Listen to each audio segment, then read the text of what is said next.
Hi, you're on the Reddit Confessions channel. She blinked twice before saying it, like she was warming up her smugness. Maybe you'll finally apologize. I was holding a plate of scrambled eggs when she said it, as if we'd just been casually chatting all morning. But we hadn't spoken in 33 days. Not a single word. Not even a fake cough. I put the plate down slowly. Not because I was trying to be dramatic, but because my hand had started shaking and I didn't want to drop the damn thing. She was wearing that robe, the silk one with sunflowers, the one she only wore when she wanted to feel powerful or seductive or both. I stared at her. "Sorry I didn't divorce you sooner," I said. That was the first sentence I'd said to her in over a month, and I made sure it landed like a slap. Her face didn't change at first. That's how I knew it hit. You don't smirk when your ego just took a bullet. She opened her mouth, but nothing came out. For the first time in 33 days, she was the silent one.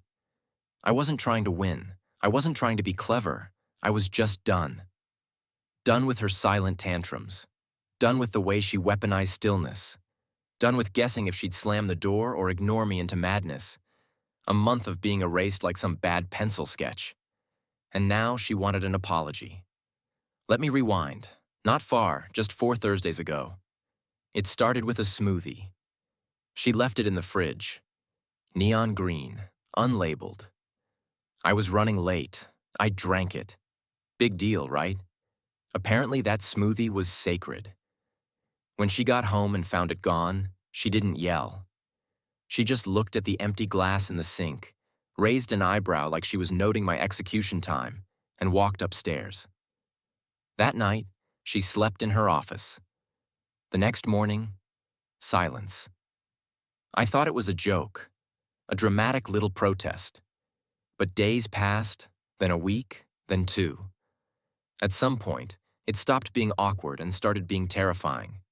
She moved around the house like I wasn't there, played music, made breakfast, laughed on phone calls with her sister, all while I became the ghost in our shared life. She'd even leave the dishwasher half full like it was my job to finish her mess. Not a punishment, just a reminder. You're the side character now. You don't realize how loud silence is until it's all you hear. I tried everything. Made her favorite dinner, cleaned the garage, even left her a note saying, "We should talk or yell or something." She threw it away. And now here she was, 33 days later, tilting her head like a queen addressing a peasant who forgot his place. Maybe you'll finally apologize. I did, but not for what she expected. And that was the moment everything began to unravel. I didn't sleep the night I told her I should have divorced her sooner. Not because I felt bad, not because I regretted it, but because I knew she wasn't done. Dana was never the kind of person to lose control of a conversation without trying to take it back. And I'd finally wrestled it from her after 33 days of emotional starvation. The silence that followed my words wasn't the usual kind. It was loaded. Her eyes didn't blink. Her fingers gripped the edge of the counter just a bit tighter, like she wanted to throw her smoothie at me, but couldn't decide if I was worth the cleanup. She didn't respond. She just turned, robe flowing behind her, and walked upstairs like a villain in a slow-burn movie. I didn't follow. I didn't apologize. Instead, I went to the guest room, not to sleep, to think. For the first time in a long time, I wanted answers more than peace. You know how they say curiosity kills the cat? Well, that night, curiosity killed what little was left of my denial. I opened her laptop. Now listen, I'm not proud of this. I've never snooped. I'm the guy who still knocks on a closed bathroom door even when I'm home alone. But something about the way she looked at me, the way she dismissed me like a roach under a glass, made me need to know why. Why the silence? Why the venom over a smoothie? Why the look of victory when she spoke to me again like it was a performance she rehearsed? Her browser was still open, and there it was. A Google Doc titled Boundary Plan for Separation. My hands started shaking. I almost closed it, but I didn't. It wasn't a plan for our separation. It was a list of talking points, cold, strategic, and titled like a corporate memo. 1. Withhold affection until leverage is regained. 2. Make him feel unstable, unsure of where things stand. 3. Mention therapy, but don't follow through. Keep him hopeful. 4. Keep backup options warm. J. Still interested. 5. Apology must come first. If not, the next phase begins. I read it twice, then a third time. My wife hadn't just been mad. She was conducting psychological warfare. She had phases. I scrolled down. There were chat logs pasted in, pieces of conversations with someone named Mila, her best friend. Things like, "He's still trying. It's sad. I think I could make him beg if I drag this another week. He wants to be sorry. He just doesn't know for what." That's the sweet spot. I felt sick. I wasn't in a marriage. I was in a controlled experiment. And the worst part, I was sorry. For weeks, I thought I had done something wrong. I blamed myself. I second-guessed every word I said. I walked on eggshells thinking I was keeping the peace, when in reality I was a lab rat in her personal game of emotional chess. I closed the laptop, sat back, and laughed. It wasn't a happy laugh. More like the kind that escapes your throat when reality finally breaks the spell you've been under. The kind of laugh you let out when you realize the person who sleeps beside you has been planning your psychological demise with bullet points and footnotes. So yeah, the next morning when she walked into the kitchen with that smug tone and said, "Maybe you'll finally apologize," I gave her one, and it was the last thing she expected. I wasn't planning to confront her that morning. I didn't have a speech rehearsed or some clever strategy. But after finding that Google Doc, the cold, manipulative separation boundary list, something in me cracked. Not exploded, cracked. Like a slow, deep fracture spreading through the foundation of everything I thought we'd built. I'd been tiptoeing around Dana's moods for years. I thought I was being supportive, patient, steady. Turns out, I was just easy to control. So, when I walked into the kitchen the next day and saw her standing there in her little robe, pouring that kale smoothie like nothing happened, I didn't hesitate. I slid her laptop across the counter. Her eyes didn't even flicker. She just looked up slowly as if I'd placed a napkin in front of her. "What's this?" she asked, her voice light. "Open it." She didn't move. I opened it for her. The doc was already queued up. The silence stretched as she scanned it. For the first 10 seconds, her face stayed frozen. But then I caught it. The tiny twitch in her eyebrow, the flicker of her throat as she swallowed. She knew what she was looking at. "You went through my computer," she said finally. That's what she focused on. Not the content, not the lists, not the way she described me as emotionally clumsy, or said she needed at least 1 month of leverage before letting him feel safe again. No, she was mad I'd looked. I didn't yell. I didn't insult her. I just said, "You planned this. You planned to ignore me until I broke. You weren't hurt. You were rehearsing." She closed the laptop calmly and pushed it back toward me like it was an unwanted menu. "Everyone writes things when they're angry. You're acting dramatic." That word, dramatic. As if I was overreacting to being psychologically starved for over a month like some kind of emotional science experiment. "You called me sad," I said to Mila. "You said I looked like I was shrinking, that I'd beg soon, that it was the sweet spot." She blinked hard then, just once, and stepped back. The air shifted. She wasn't prepared for me to read the whole thing. I saw it on her face. She thought maybe I skimmed it. She hadn't realized I'd seen the full page.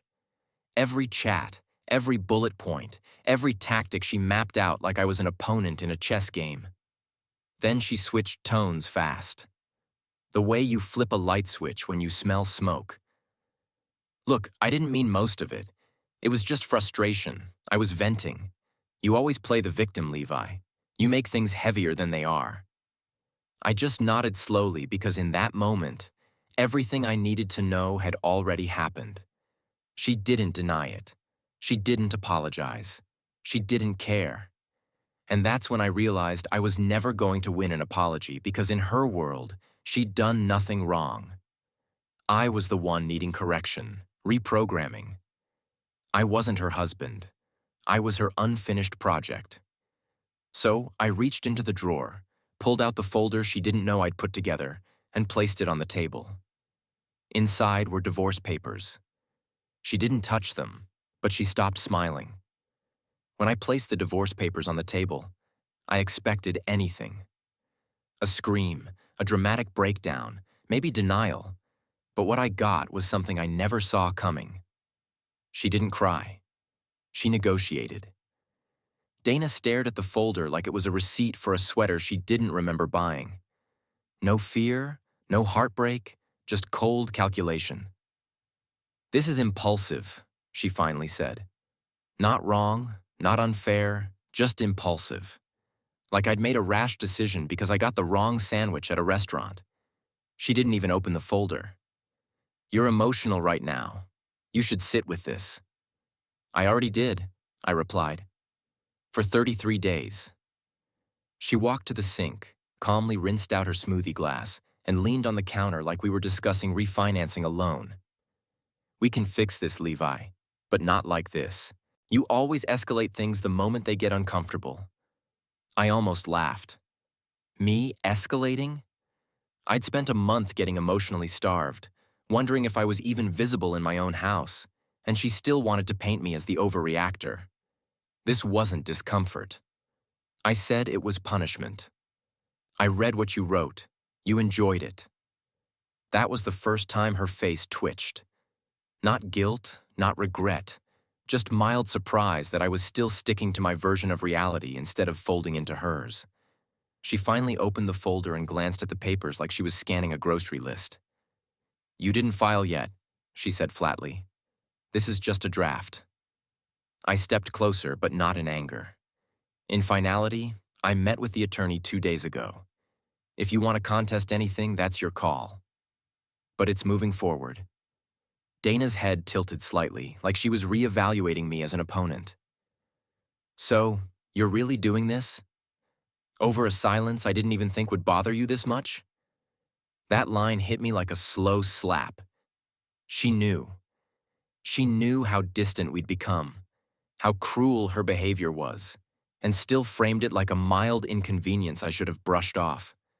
Her emotional manipulation wasn't even hidden anymore. It was overt, deliberate, proud. I nodded slowly. "You're right.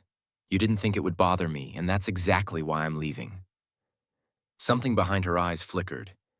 Not panic, not sorrow, but frustration. Dana didn't fear losing me. She feared losing control over the narrative. If I left like this, she couldn't spin it. She couldn't say I was unstable or unfaithful or erratic. I was calm, measured. She hated that. "You're not going to find better, Levi," she said, voice low and sharp. "You're too sensitive. No one else is going to tolerate that." And there it was, her final move. Not begging, not seduction, just a cold reminder that I was disposable and that she believed I should be grateful anyone even bothered with me. I took a breath, grabbed the folder, and said, "Then I'll finally stop being tolerated." As I headed toward the door, she called after me. "You'll be back. You don't have the guts to be alone." But when I closed the door behind me, I realized something. I already had been for a long, long time. 3 days after I left the house, she showed up at my work parking lot. I was eating a microwaved burrito in my car with the windows cracked and a podcast barely playing through my phone speaker when I saw her reflection in the mirror. That sunflower robe was gone, replaced by a gray coat I bought her for Christmas 2 years ago. The one she never wore because she said it made her feel ordinary. Suddenly, ordinary was useful. She didn't knock on the window.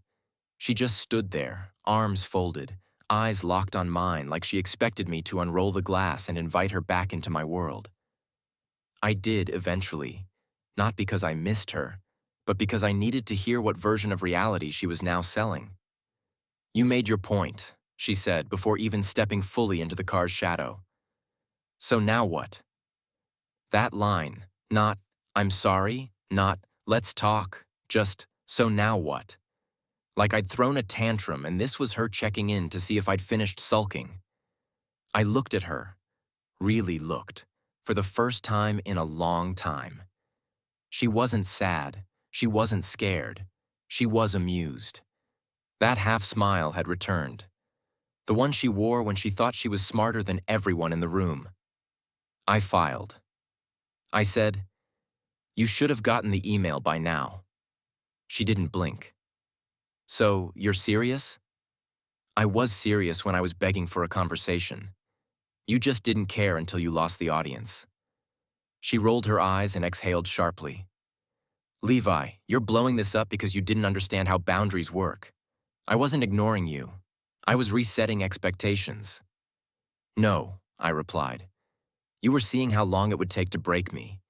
You were testing how far you could stretch the silence before I snapped. I didn't. You did." That smile faltered for a second before returning colder, and then she dropped it. The real reason she came. "So, are you going to move the money back into the joint account, or should I start calling lawyers?" There it was. Not love, not reconciliation. Leverage. I transferred most of our shared savings into a separate account after I filed. Legally mine, I was the sole earner, and I had the receipts. It wasn't revenge. It was protection, and she'd noticed. "You had a plan, Dana," I said calmly. "I finally made one too." That was the moment she realized she'd miscalculated. I wasn't bluffing. I wasn't trying to get her attention anymore. I wasn't even angry. I was tired.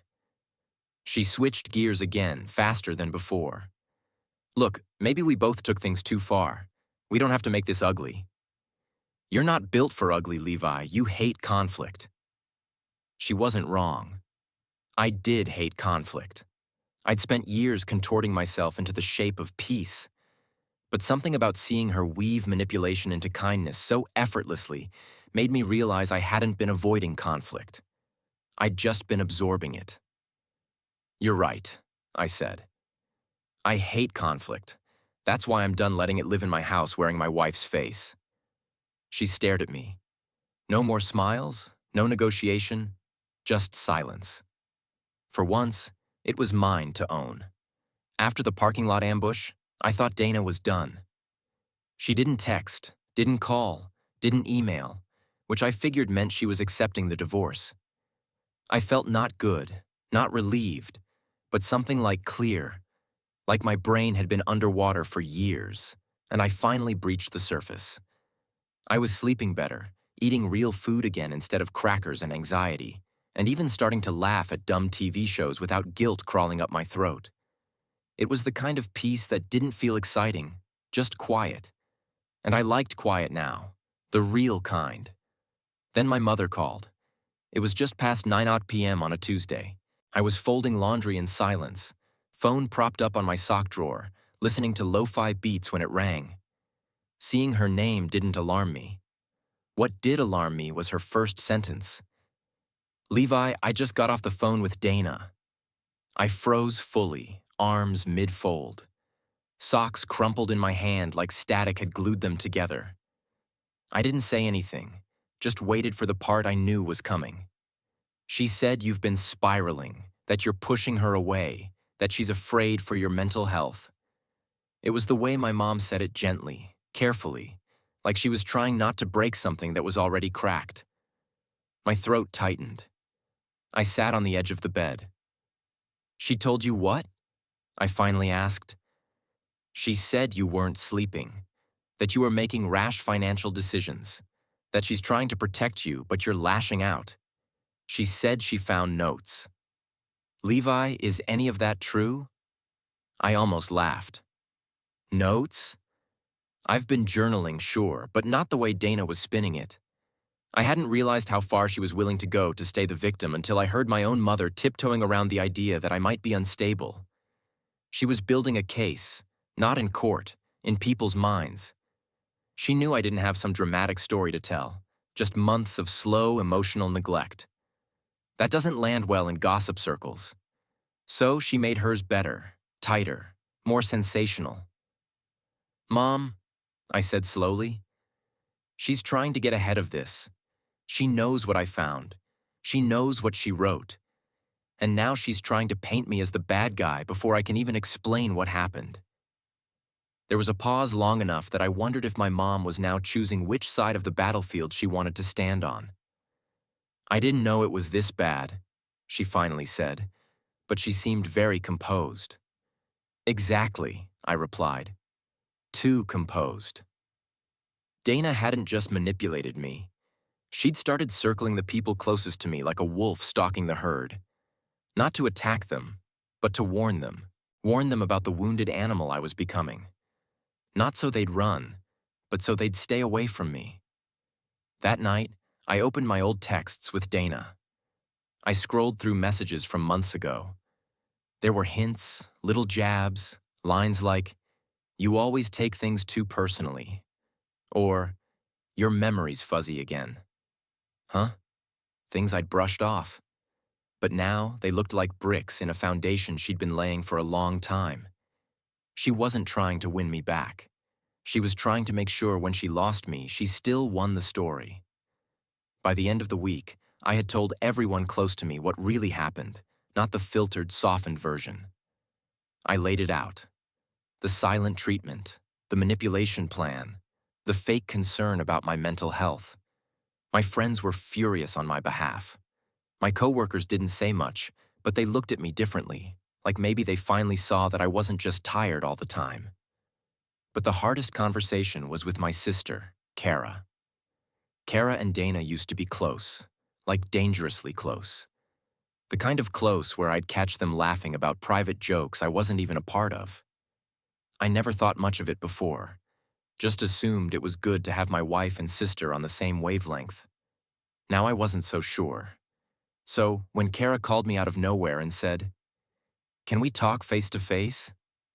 I knew something was off. We met at a little diner downtown, one of those dim booths with sticky tables and laminated menus from the 90s. I hadn't touched my fries before she leaned in, voice low like we were plotting a heist.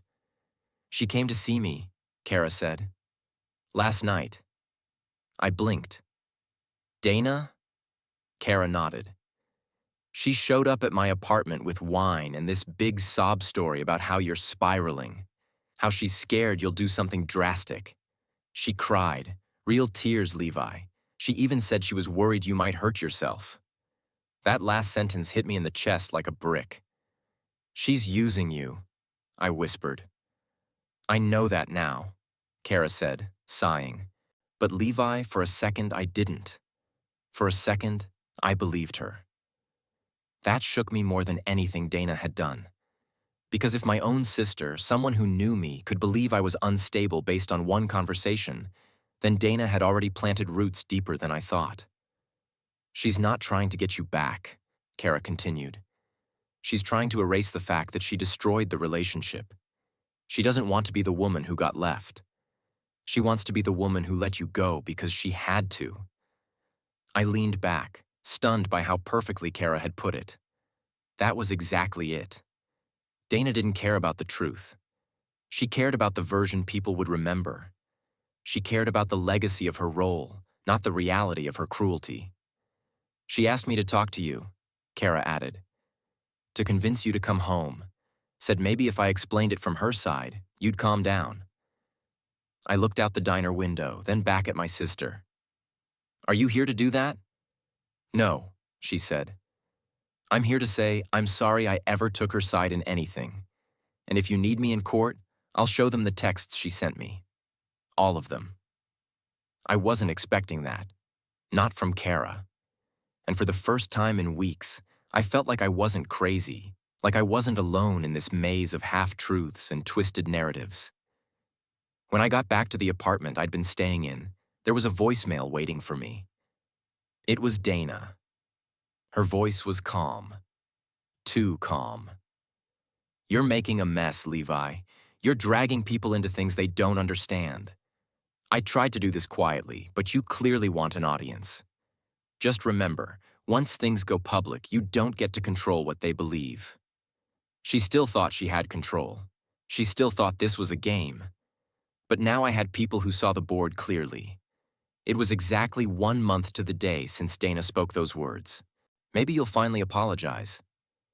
When I got the letter, a real one, handwritten on actual paper, no envelope, just folded in half and pushed under the door of the apartment I was renting. She must have driven by late at night because the security camera didn't even catch it. It was short, just a few lines, no signature, but the handwriting was hers. You were right. I went too far. I confused control for care. I thought silence would make you chase me. I didn't expect you to walk away and never look back. I read it twice, then I smiled. Not because I forgave her, not because I missed her, but because that was the first time she acknowledged the truth. Not the version she built for others. Not the half-sweet lie she sold to my sister or my mom. Just the truth written quietly, delivered in defeat. But I didn't reply. I didn't need to. You see, somewhere along the way, the pain stopped being about her. It stopped being about proving she was wrong or trying to make her feel what I felt. I wasn't chasing closure anymore. I was the closure. That weekend, I packed the last of my things.